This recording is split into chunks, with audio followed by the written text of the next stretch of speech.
সম্মানিত দর্শক, দিল্লিতে অবস্থানরত বাংলাদেশের সাবেক প্রধানমন্ত্রী শেখ হাসিনা তার জবান কোনো অবস্থাতেই বন্ধ করা যাচ্ছে না। ফুসফাস করে তিনি কথা বলেই চলেছেন, একের পর এক সাক্ষাৎকার দিয়েই যাচ্ছেন।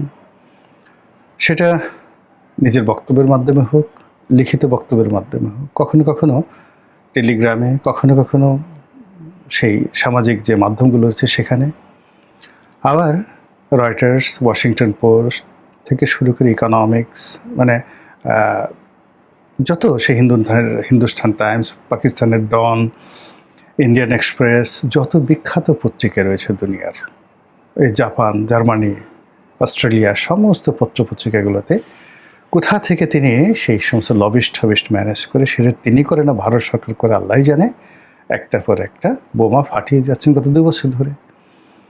আওয়ামী লীগ বাংলাদেশে আমরা খুঁজে পাচ্ছি না,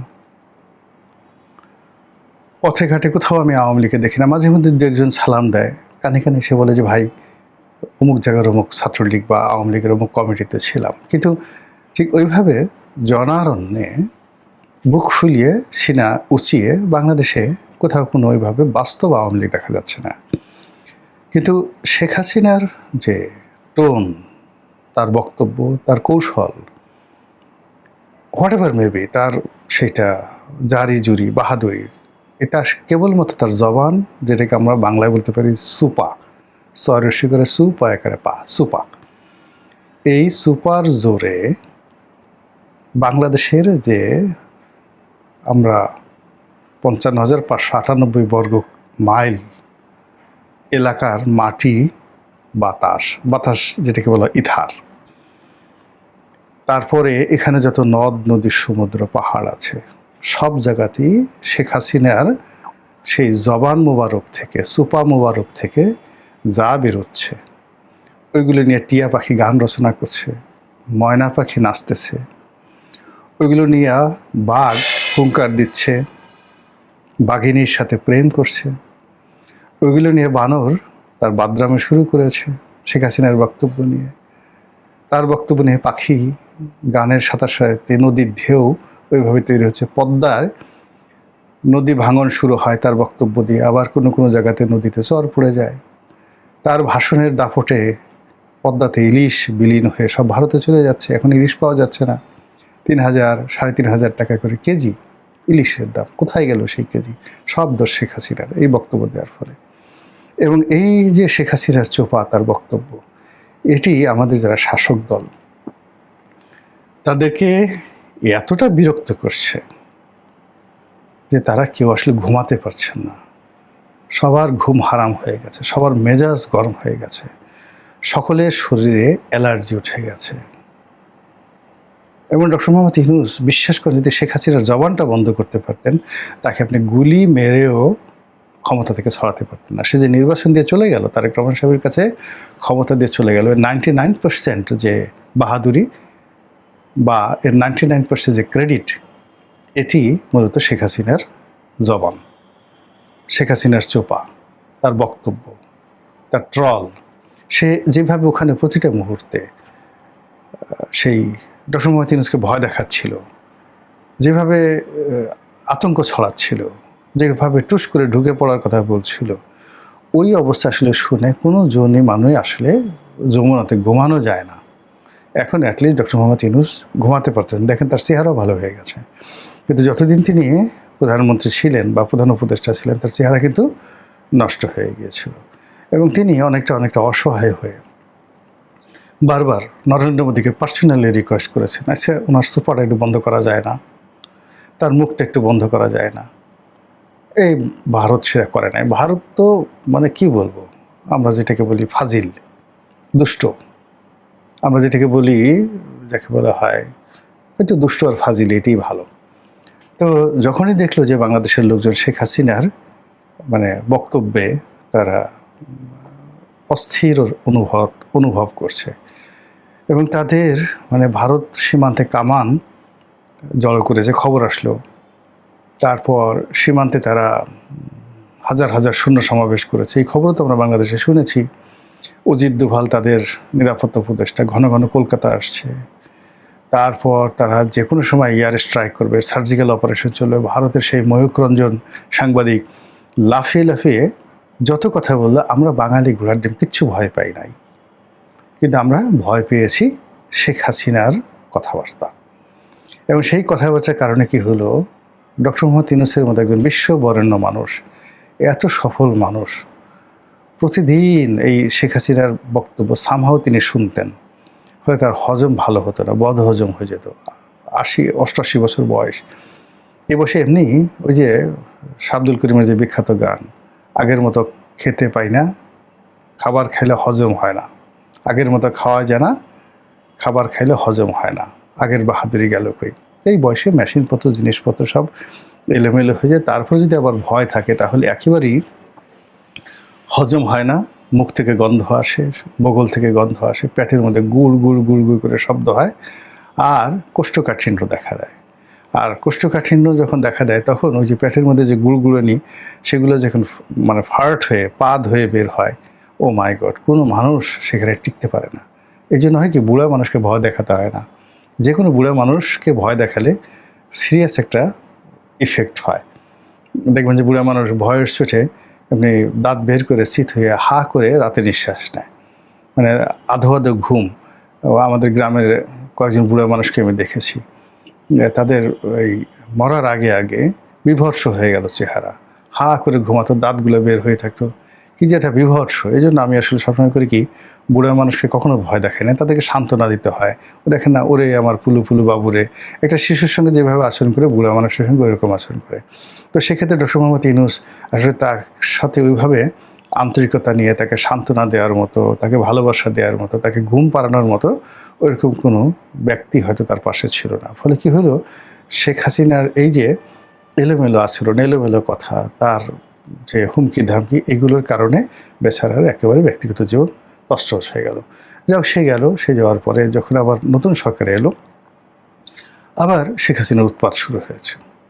প্রথম মাসখানেক বোধহয় একটু বন্ধ ছিল, আমরা ধারণা করেছিলাম হয়তো সরকারের সঙ্গে তার একটা লেনাদেনা হয়েছে বা একটা বোঝাপড়া হয়েছে, বা তিনি যেটি এর আগে বলেছিলেন যে জামাতকে ঠেকানোর জন্য, একটি মৌলবাদী শক্তিকে ঠেকানোর জন্য তিনি তার নেতাকর্মীদেরকে নির্দেশ দিয়েছেন বিএনপিকে ভোট দেওয়ার জন্য। সেক্ষেত্রে তারেক রহমান সাহেবের সফলতা, তার অভিষেক, তারপর বিএনপি সরকারের এই যে কার্যক্রম, এগুলো নিয়ে শেখ হাসিনা মোটামুটি 1 মাস একটা যাকে বলা হয় গ্রেস পিরিয়ড তিনি দিয়েছিলেন। কিন্তু পরবর্তীতে দেখা গেল যে না, তিনি সেই তার আগের মতোই আছেন, কোনো অবস্থায় তার একটু পরিবর্তন হয়নি।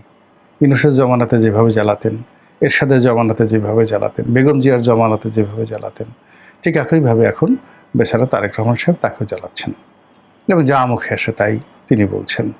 এবং ইউনিক সব ঘটনা, যেগুলো মানুষ কল্পনা করতে পারে। সে লন্ডন থেকে বিভিন্ন লোকজনকে ডেকে আনছে, আনার পর তাদেরকে আবার নিজের হাতে খাওয়াচ্ছে, তারা গিয়ে আবার কান্নাকাটি করে এই শেখ হাসিনার তাকে কি খাওয়ালো, তাকে দেখলে কার মতো মনে হলো, ইত্যাদি ইত্যাদি বলে তারা কান্নাকাটি করছে, আর সমস্ত সোশ্যাল মিডিয়া সেগুলো নিয়ে নাচানাচি করছে। আবার তিনি সেই মাঝে মধ্যে তার যারা লোকজন আছে, দেশে আছে, দেশের বাইরে আছে, এগুলোকে আপনি তার কৌশলের হাতিয়ার বলতে পারেন। ভারতের কিছু সাংবাদিক আছেন, বাংলাদেশে কিছু সাংবাদিক আছেন, বিভিন্ন ইন্টারন্যাশনাল কমিউনিটির এনজিওর কিছু লোকজন আছেন, তারা ঘুরে ফিরে আওয়ামী লীগ এবং শেখ হাসিনাকে সামনে নিয়ে আসে এবং একটার পর একটা তারা গুজব ছড়ায়, এবং গুজব আলটিমেটলি সবই শেখ হাসিনার পক্ষে চলে যায় এবং সরকারের মধ্যে যথেষ্ট টেন্স তৈরি করে। এবং এই যে সরকারের মধ্যে যে টেন্স তৈরি করছে, এটা দেখে আবার শেখ হাসিনা খুব মজা পাচ্ছে, ভীষণ রকম মজা পাচ্ছে, যে আমি তো এটাই চাই। আমি নিজে অবাক হয়ে যাই যে একটা মানুষের বয়স 80 বছর। আপনারা জানেন যে একটা পুরুষ 80 বছর হলে তার যে ধরনের শারীরিক জটিলতা থাকে, কিন্তু 80 বছর বয়সের একজন মহিলা হলে তার মধ্যে অনেকগুলো সেই জটিলতা আরও বেশি থাকে। কিন্তু শেখ হাসিনার অবস্থা দেখে মনে হচ্ছে তার একটা স্টিল বডি, পুরো একটা রোবোটিক বডি, এর মধ্যে কোনো রকম সমস্যা নাই, ডায়াবেটিস নেই, ব্রঙ্কাইটিস নেই, নিউমোনিয়া নেই, হাঁটু ব্যথা নেই, মাথা ব্যথা নেই, মানে কি অবস্থা, মানে কোনো রকম সমস্যা নেই, কণ্ঠস্বর মানে বাংলাদেশে থাকতে তার যে কণ্ঠস্বর ছিল সেটা কিছুটা হলো কাঁপা কাঁপা এলোমেলো ছিল, কিন্তু এখন দিল্লিতে যাওয়ার পর তার কণ্ঠটা এত দৃঢ় হয়ে গেছে, এখন গম গম গম গম করে কথা বলছে, মনে হয় যেন তার বয়স এখন 50 বা 55 বছর। এগুলো সহ্য করা যায় বলেন তো?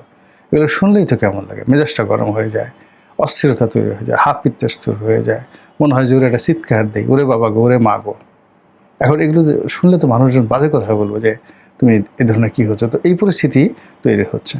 তো এইরকম সবই ভালো চলছিল। এখন সেই আগস্ট মাসের 5 তারিখে যেদিন তিনি বাংলাদেশ থেকে হেলিকপ্টারে করে চলে গেছেন, তার বক্তব্য হলো তিনি লেজারে গেছেন, তিনি আজ প্রাইম মিনিস্টার হিসেবে গেছেন, তাকে সরকারি হেলিকপ্টারে করে সেখানে ভারতীয় সরকার প্রোটোকল দিয়ে তাকে নিচ্ছে, আর বাংলাদেশ সরকার থেকে প্রোটোকল দিয়ে পাঠিয়েছে।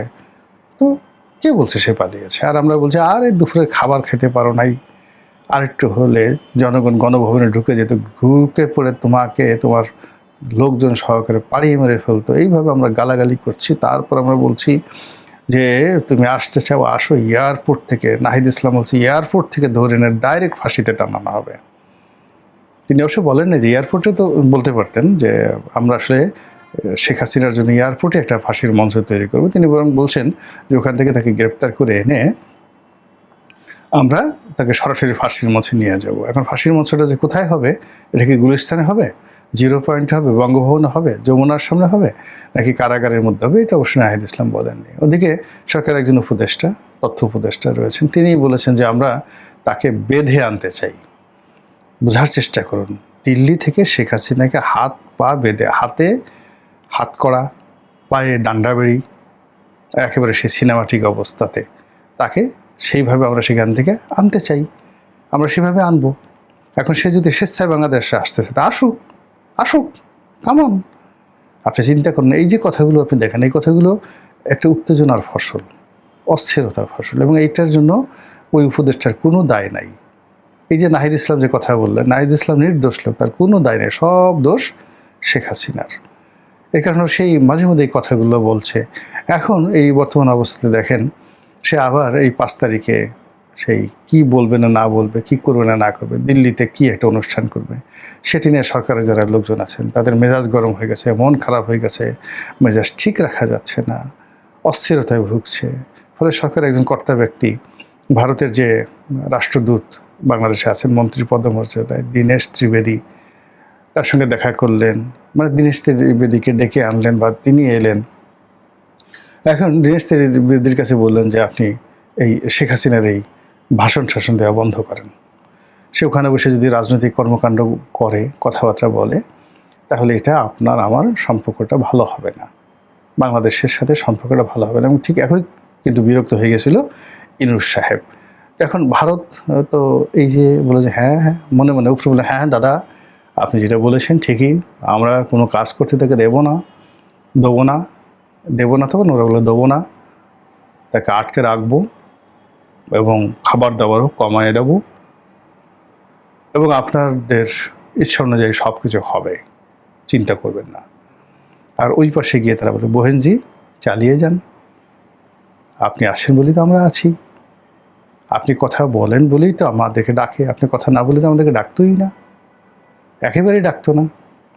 আমরা এই যে এখনও যে কিছুটা প্রাসঙ্গিক আছি, আপনি আমাদের কাছে আছেন। আপনি যদি জেলখানাতে থাকতেন, তাহলে বাংলাদেশে যারা লোকজনরা আছে, তারা ভারত নামক যেটা রাষ্ট্র আছে, দিল্লির নামক যেটা রাজধানী আছে, নরেন্দ্র মোদী নামক যে একজন প্রধানমন্ত্রী আছে, এটা বাংলাদেশের মানুষ ভুলেই যেত। আমরা যে এখন কথায় কথায় ভারতকে স্মরণ করছি, ভারতকে গুরুত্বপূর্ণ মনে করছি, due to Sheikh Hasina, because Sheikh Hasina is there, ওরা সেখানে আছে। এই জন্য ওখানকার দাদারা বলে যে আমরা ওখানে যা বলি ওগুলো না, আপনি মনে কিছু করবেন না গো দিদি, আপনি আপনার মতো চালিয়ে যান গো। তার প্রেক্ষিতে কি হচ্ছে, উঠতে বসতে আমরা এই শেখ হাসিনার জবান দ্বারা নির্যাতিত হচ্ছি, নিপীড়িত হচ্ছি। কখন যে কার অবস্থা কি হয়, কখন যে তার এই বক্তব্য শুনে আমরা হার্ট অ্যাটাকে পড়ি, আল্লাহই জানে। আসসালামু আলাইকুম রহমতুল্লাহি ওয়া বারাকাতুহু।